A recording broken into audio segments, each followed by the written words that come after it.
Hi guys, so it's been a little while since I've posted anything. I figure it's time to get back at least covering the Powerline protests. So the CU Powerline protests, if that's what you look up online, you can find that at least on Wikipedia. There's quite a bit of information available on it. It's a pretty big deal in Minnesota. It took place in the 1970s all the way up into the 1980s. So I want to start off by providing a little bit of background on it first. A couple power companies got together. They needed to increase their capacity. This was during the 70s, the energy crunch manufactured by Carter, the president, Jimmy Carter. And they had a perceived increase of, they were anticipating more demand on the power grid. So they needed to upgrade things substantially to match what they were projected to need. So to do that, they had to put in high tension power lines from North Dakota all the way down to the cities. And it stretched pretty much right along the I-94 corridor.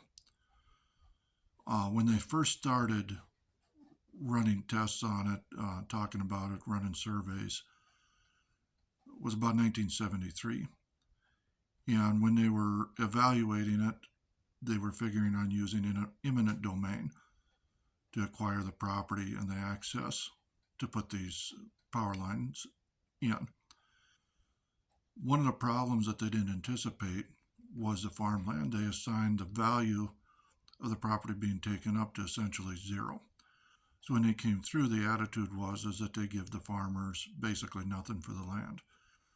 Now, there was a lot of stuff said about the consequences of the power lines, the loss of farmland, cattle, birth defects, irrigation, a lot of issues. Some of them, I'm going to say, were probably legitimate. Some of them maybe were perceived problems and weren't actually problems. But the big problem in reality was the farmers were not being justly compensated for their property, not for the loss of use of it, not for the overreach that was being done. So my family got involved in it. Prior to the Hansons being involved in the Powerline protests, things were pretty peaceful. They tried being reasonable with people, nonviolent methods, all that kind of stuff. That changed once the Hansons were involved. Now, what's going to be difficult for me is separating the good from the bad with this. There's a lot of the stuff, if I was alive back then, I probably would have been out there with a baseball bat swinging at heads with the rest of them out in the back of a manure spreader. But you have to look at things, what's right, what's wrong, what did the movement accomplish, and what was the end result. Now, different theories are out there. Some people go with that the end justifies the means. I don't hold with that. You have to look at what the results are, what your actions are. Are you involved in criminal actions, or are you fighting against criminal actions? Are you using criminal actions to fight criminal actions? Do you justify crimes to stop an injustice? I don't. I can't really condone that. So like I said, things turn violent. I'll get into that in a lot more details, but to give you an example of some of the stuff that they did, let's say there was a farmer that was borderline not joining the movement. They'd go in, kill the animals. If they had pets, say they were raising pet rabbits, they'd go in and cut all the rabbits' throats and leave them laying there. So then the farmer and family would come out in the morning and all their pets were dead. And then the Powerline protesters would say, oh, look at the evil Powerline company. They killed your animals. You should join us. We care about you. When in reality, it was their own people doing it. That stuff I don't agree with. They'd sabotage things. They call them bolt weevils. They'd wait till the power lines were erected. They'd wait till they'd string the power lines. And before they'd put power to it, they'd come along at night and cut the bolts off on the towers, and then the wind would blow and it'd take whole sections of towers down. Uh, yeah, bolt weevils was a thing back then. Last tower fell in 1984. So the movement died out early 1980s. By about 1980, it was still going on pretty strong, but 82 it was essentially dead. The movement was. So 84, last tower fell. Back to the protesting, things that they do, nonviolent.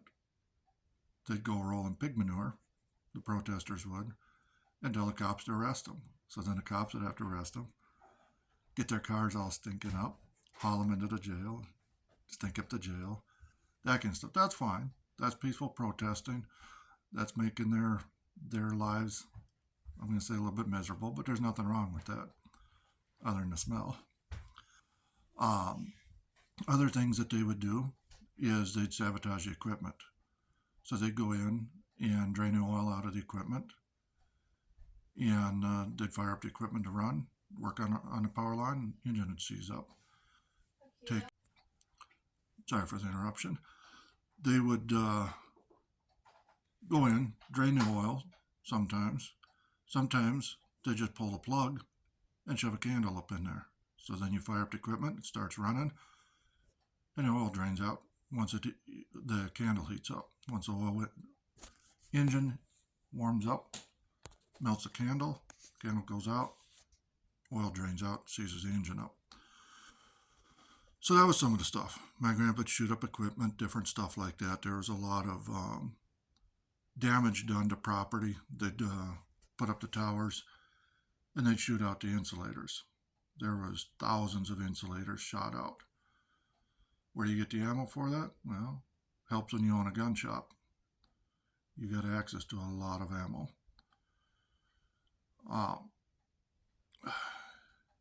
Movements are good. It was a grassroots movement. There wasn't anything wrong with that.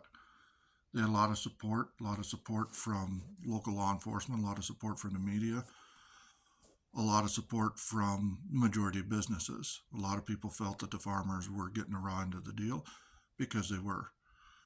They protested. The end result was the farmers were compensated better than what they were initially.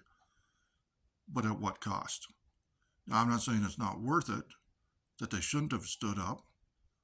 When there's an injustice being done, you have to stand up and speak up about it. But what methods are you going to use? How many lives does it cost, or is it going to cost, and how many lives are going to be ruined when the end result is going to be the same? That's the things that you got to look at. Just in my family, the power lines occupied years worth of family history.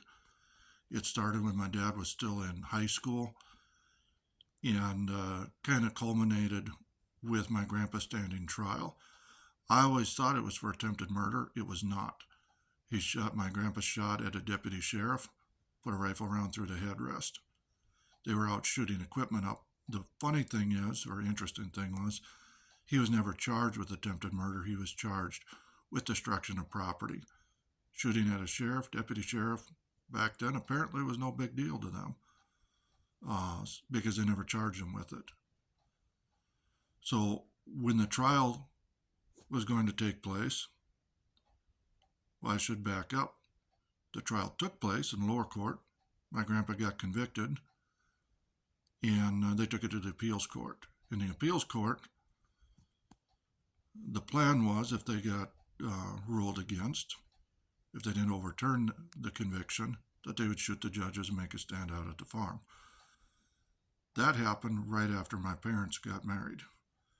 My dad told my mom that if my grandpa got convicted, they're going to shoot the judges, make a stand out at the farm. She wasn't allowed to come, and he was going to die out there with them, taking as many people out as they could. So again, movements are good, but at what cost? And there's more to that to come. I'll fill in more details, some of the other stuff that they did, so that you guys get a lot fuller picture.